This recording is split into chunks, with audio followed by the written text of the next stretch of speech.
वो एक पुरानी सी दुकान थी।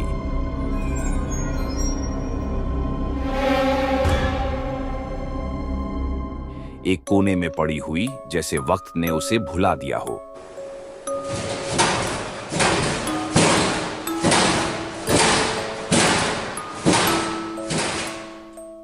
उसका नाम था शुकूरी जनरल स्टोर, मगर लोग अब उसे बस पुरानी दुकान ही कहते थे। उसके सामने से गुजरने वाला रास्ता भी सुनसान पड़ा रहता।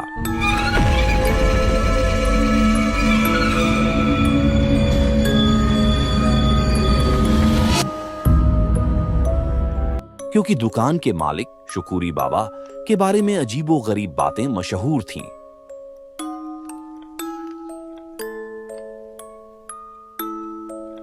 एक अंधेरी रात थी, बारिश हो रही थी और हवा में एक अजीब सी सन्नाटा था।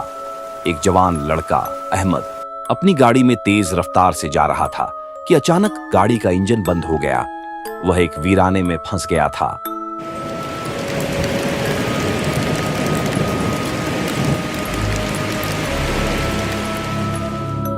बारिश के अलावा उसका कोई साथी नहीं था।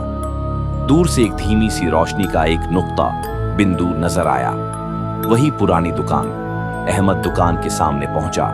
दरवाजा पुरानी लकड़ी का बना था, जिस पर वक्त ने अपने निशान छोड़े थे। अंदर से एक बू आ रही थी, पुरानी लोबान और किसी सड़ी हुई चीज की। उसने दरवाजा खोला। एक घंटी बजी। अंदर रोशनी मध्यम थी। अलमारियों पर पुरानी चीजें धूल में डूबी पड़ी थीं। एक कोने में एक बूढ़ा आदमी, जिसकी आंखें बहुत गहरी और खोई हुई लग रही थीं, बैठा था। वही शुकूरी बाबा थे। अस्सलाम वालेकुम बाबा, मेरी गाड़ी खराब हो गई है। फोन का सिग्नल नहीं है। क्या मैं यहां से कोई टॉर्च या मोमबत्ती खरीद सकता हूं? अहमद ने कहा। बूढ़े ने अपनी गर्दन बहुत आहिस्ता से घुमाई। उसकी आंखें अहमद को ऐसे देख रही थीं जैसे वह उसे पहचानता हो। टॉर्च? हाँ, है। उसकी आवाज खुरदरी थी, जैसे किसी कब्र से आ रही हो। वह उठा और अलमारी की तरफ मुड़ा। उसके चलने का अंदाज अजीब था, जैसे वह चल नहीं रहा बल्कि रेंग रहा हो। उसने एक पुरानी जंग लगी टॉर्च उठाई। यह लो, नई बैटरी है। अहमद ने टॉर्च ली। वह बहुत ठंडी थी, जैसे बर्फ की बनी हो। उसने स्विच दबाया। टॉर्च ने एक पीली मध्यम रोशनी दी। शुक्रिया बाबा, कितने पैसे हुए? अहमद ने पूछा। बूढ़े ने हाथ हिलाया। पैसे बाद में, पहले टेस्ट कर लो। अहमद ने टॉर्च का रुख अलमारियों की तरफ किया। रोशनी जहां पड़ती वहां पुरानी चीजों के साए अजीब शक्लें बनाते। फिर रोशनी एक छोटे से शीशे के डिब्बे पर पड़ी। डिब्बे के अंदर कुछ काले सड़े हुए मेवे जैसे थे। वो क्या है बाबा?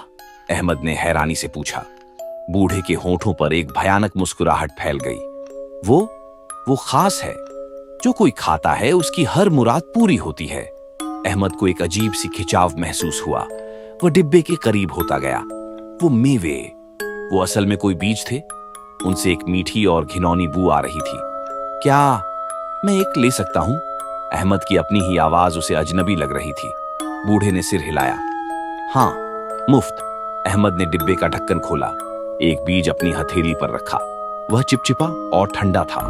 उसने बेसुध मुंह में डाल लिया। स्वाद मीठा और सड़ा हुआ था। उसके गले से नीचे उतरते ही उसके शरीर में एक अजीब सी गर्मी दौड़ गई। उसी पर टॉर्च की रोशनी बुझ गई। अंदर अंधेरा छा गया।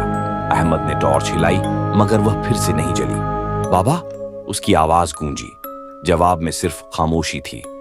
फिर उसने एक आहट सुनी। करप करप करप, जैसे कोई बहुत बड़ा कीड़ा लकड़ी पर रेंग रहा हो। वह आवाज करीब आती गई। अहमद का दिल जोर से धड़कने लगा। उसने अपना फोन निकाला। उसकी स्क्रीन पर सिर्फ एक ही शब्द था, भूख। वह आवाज अब और करीब थी, उसके बालों के पास।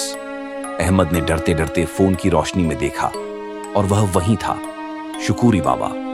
मगर अब वह बूढ़ा नहीं रहा था। उसका मुंह अप्राकृतिक रूप से फैल चुका था, जैसे कोई बड़ा कीड़ा। उसके मुंह के अंदर नुकीले काले दांत थे और उसकी आंखें बिल्कुल काली और बेजान। तुमने मेरा तोहफा कबूल कर लिया, उस अस्तित्व ने फुसफुसाया। अब तुम्हारी रूह की भूख मिटाने का वक्त है। अहमद चीखना चाहता था, मगर उसका गला रुंध गया था। वह पीछे हटा, मगर वह अस्तित्व तेजी से उसकी तरफ बढ़ा। फोन की रोशनी में अहमद ने अपने आसपास देखा। अलमारियों में जो डिब्बे रखे थे वो कोई आम चीजें नहीं थी। वो छोटे छोटे इंसानी अंग थे। उंगलियां, आंखें, कान सब हल्के से कांप रहे थे। अहमद ने दरवाजे की तरफ भागने की कोशिश की, मगर दरवाजा गायब था। वहां सिर्फ एक खाली काली दीवार थी। वह अस्तित्व उसके बिल्कुल करीब आ चुका था। उसके मुंह से एक काला चिपचिपा राव टपक रहा था।